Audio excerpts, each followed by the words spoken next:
사실 이 결과만 봤을 때는 비산소 발생기는 산소 발생기가 아니라 소음 발생이. 안녕하세요. 오늘은 산소 발생기 비교 실험 영상을 준비해봤습니다. 반려동물 산소방을 만들어줄 때 필수품인 산소 발생기. 산소 발생기는 아무리 저렴하더라도 수십만 원부터 수백만 원에 달하고 있습니다. 그럼에도 불구하고 일부 산소 발생기가 산소 농도를 유의미하게 증가시킬 수 없다면 어떨까요? 다시 말해 아예 효과가 없을 수 있다면 어떨까요? 산소 발생기에 따라 산소방의 산소 농도 값이 얼마나 크게 차이 나는지를 보여드릴 예정이며 일부 산소 발생기의 처참한 결과를 있는 그대로 여러분들께 알려드리고자 합니다. 영상 뒷부분에서는 산소 농도를 올리지 못하는 산소 발생기를 피하는 꿀팁 또한 안내 드릴 테니 반려동물의 건강 문제로 산소방과 산소 발생기를 준비하시는 분들은 꼭 영상 끝까지 시청해주세요. 일단 저희는 산소 발생기 제조업체가 아니기에 조금 더 솔직한 입장에서 여러분들께 얘기 드릴 수 있을 것 같습니다. 저희가 큐레이들 오토 브루더를 상담을 하면서 고객분들께서 어떤 산소 발생기를 구매하면 좋을까요? 라는 질문을 많이 받았습니다. 이에 몇 가지 제품들을 소개해드리고 있지만 가격이 너무 부담스러워요. 조금 더 저렴한 산소 발생기는 없을까요? 이런 질문들을 해주시는 분들이 많더라고요. 저 또한 저렴하지만 산소 성능에 문제없는 제품을 발굴해서 여러분들께 정말로 소개해드리고 싶습니다. 그래서 이 제품도 테스트해보고 저 제품도 테스트해보고 시중에 있는 웬만한 산소 발생기는 다 구매해서 테스트를 해봤습니다. 지금부터 그 결과를 함께 보시죠. 실험에 사용된 산소방은 81리터 정도의 사이즈이며 반려동물의 질식을 방지하는 호흡 구멍을 총 6개 뚫어 주었습니다. 구멍의 크기는 지름 2cm 정도의 사이즈입니다. 이 산소 농도 측정기를 통해 산소방 내부 농도를 측정해 보겠습니다. 반려동물의 입 주변에 센서를 부착하여 측정하였습니다. 그럼 실험을 위한 준비는 끝! 지금부터 저희가 진행했던 수많은 산소 발생기 비교 테스트 중 대표 결과값이 나온 3개의 표본의 실험을 보여드리도록 하겠습니다. 첫 번째, A 산소 발생기입니다. A 산소 발생기는 40만원대 정도에 구매를 한 산소 발생기고요. 실제로 산소방에 연결했을 때 산소 농도가 얼마까지 오르는지 측정을 해봤습니다. 먼저 A 산소 발생기의 최저 유량인 1리터로 맞추어 실험을 하였습니다. 아니 지금 이 영상이 200배속이 맞는 거죠? 네. 20분이나 지났는데 생각보다 이 농도가 거의 안 오르네요. 최종 산소 농도는 24%로 시간이 지나도 더 이상 농도를 올릴 수 없었습니다. 다음은 산소 유량을 5리터로 맞추어 실험을 해보았습니다. 그래도 산소 유량을 조금 올리니까 아까에 비해서는 조금 더 잘 올라가네요. 그래도 30%밖에 안 최종 산소 농도는 30% 정도였습니다. 다음은 이 산소 발생기의 최고 유량인 7리터로 맞추어 실험을 해보았습니다.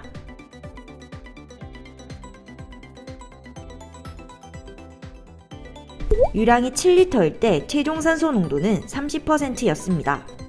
두 번째, 비산소 발생기입니다. 비산소 발생기의 경우도 해외 직구 가격 40만원대에 구매를 한 제품입니다. 먼저 비산소 발생기의 최저 유량인 2리터로 맞추어 실험을 하였습니다.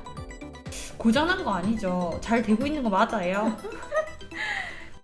최종 산소 농도는 21.6%였습니다.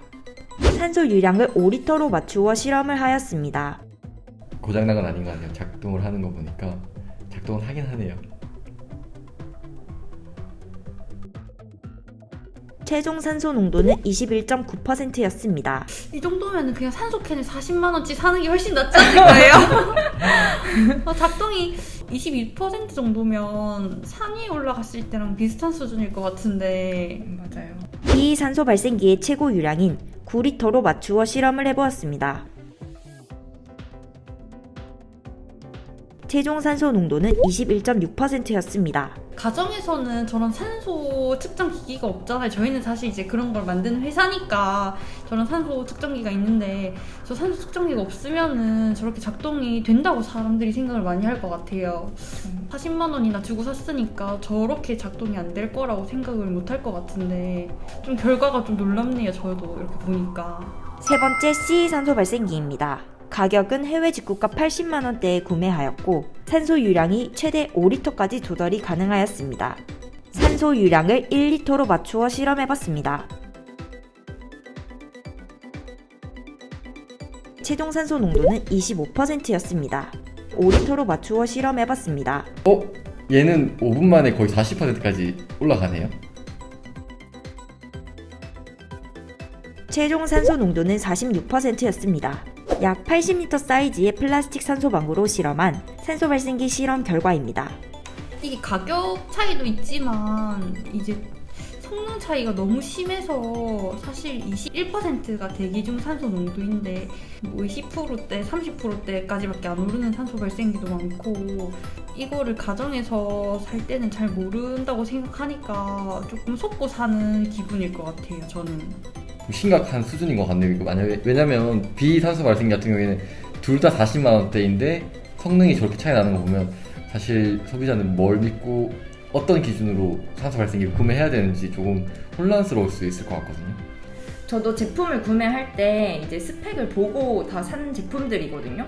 이제 스펙상으로는 뭐 93%까지 된다, 뭐 9리터까지 유량이 된다, 뭐 이런 식으로 홍보를 하고 있어서 산 제품들인데 농도 차이가 발생기마다 너무 많이 나서 저도 실험을 하면서 굉장히 좀 많이 놀랐었습니다. 조금 더 큰 사이즈인 큐레이들 팻 O2 브루더에서도 동일 실험을 진행해 보았습니다. 큐레이들 팻 O2 브루더는 내부 산소 농도를 직접 확인 가능하고 원하는 산소 농도로 맞춤 설정할 수 있는데요. 지금 산소 농도를 40%로 설정해 두었는데 최종 산소 농도가 24% 정도로 산소 발생기의 능력으로 인해 40% 설정 농도에 도달이 불가능했습니다. 아까 21% 이상으로 농도를 올리지 못하던 비산소 발생기는 아예 산소 공급 이상 알람이 뜨더라고요. C 산소 발생기는 설정 농도인 40%에 쉽게 도달하는 모습을 보여주었습니다. 저도 이제 산소 측정기를 가격을 이제 확인을 해보니까 되게 고가여서 산소 발생기를 사는 거나 사실 산소 측정 기계를 사는 거나 금액 차이가 크게 안 나더라고요. 그래서 사실 이거를 가정에서 확인해 볼 방법이 없어서 저는 솔직히 되게 불안할 것 같아요. 저희 아이들한테 쓰는 건데 이게 제대로 작동을 하고 있는 건지 아니면 내가 그냥 바람이 나오는 기계를 사용하고 있는 건지 조금 집에서 믿을 수 있는 방법이 없을 것 같아요. 그래서 수많은 제품을 테스트해본 결과 최대한 속지 않고 고성능 산소 발생기를 구매하는 꿀팁 지금 바로 알려드릴게요. 먼저 요량을 확인합니다. 분당 리터 이렇게 표시된 게 산소 발생기마다 다 있습니다. 이게 1분당 몇 리터의 산소가 나오는지를 의미하는 수치예요. 이 수치를 확인해 주셔야 하는데 보통은 1에서 5리터 정도가 기본 스펙이고 1에서 9리터까지 조절되는 것도 시중에 많았어요. 유량이 너무 작다면 산소방에 원하는 산소 농도만큼을 채우지 못해요. 이게 구멍이 하나도 없는 막혀있는 상자라면 유량이 낮아도 산소를 채우는데 시간이 오래 걸릴 뿐이지 최종 산소 농도와는 상관이 없어요. 하지만 동물이 들어가는 산소방은 구멍이 뚫려 있다는 점을 반드시 생각해 주셔야 돼요. 동물의 호흡 문제 때문에 구멍이 이렇게 뿅뿅 뚫려 있는데 낮은 유량으로 산소를 채우게 되면 채우는 속도보다 빠져나가는 속도가 더 빨라서 산소방에 산소를 채울 수가 없어요. 보통 시중에서 판매하는 산소방의 사이즈가 90리터에서 150리터 정도 되던데 90리터 산소방을 기준으로 실험해본 결과 제대로 된 산소 치료를 하고 싶다면 5리터 이상의 유량이 필요하다고 말씀드릴 수 있을 것 같습니다.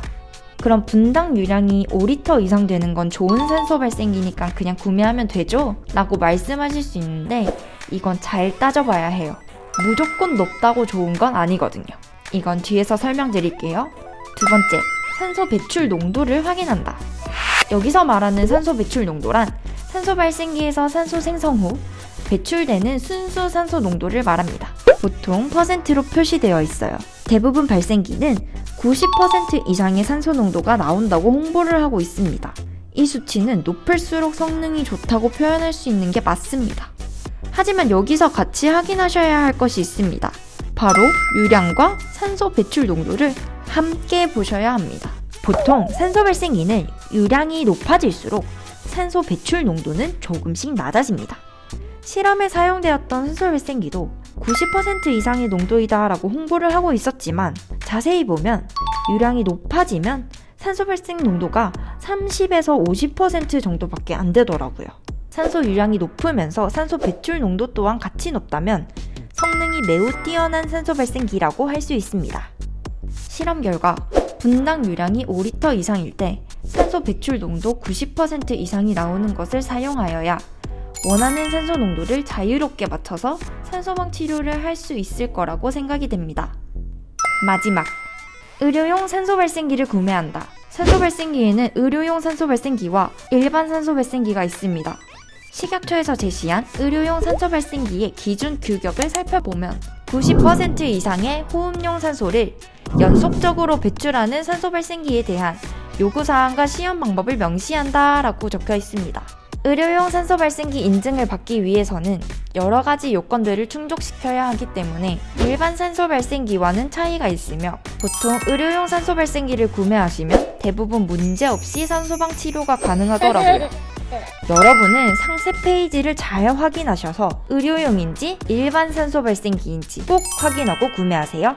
대부분 아이들이 치료를 위해 산소 발생기에 투자하시는 건데 산소 농도를 정확하게 잘 체크하셔서 치료가 전혀 안 되는 불상사가 발생하지 않았으면 좋겠습니다. 산소 치료는 흉내만 낸다고 치료가 되는 것이 아니라 적절하게 잘 치료하는 것이 중요합니다. 잠깐! 근데 산소 농도가 낮아도 문제지만 산소 농도가 너무 높은 것도 매우 안 좋다는 사실을 알고 계신가요? 40% 이상의 산소를 계속적으로 사용하면 폐상피를 손상할 수 있고 결국 폐수종이나 일반적인 폐확장 부전증으로 된다는 사실. 제2편 동물치료 산소 중독 위험성의 모든 것 영상을 지금 바로 확인해주세요.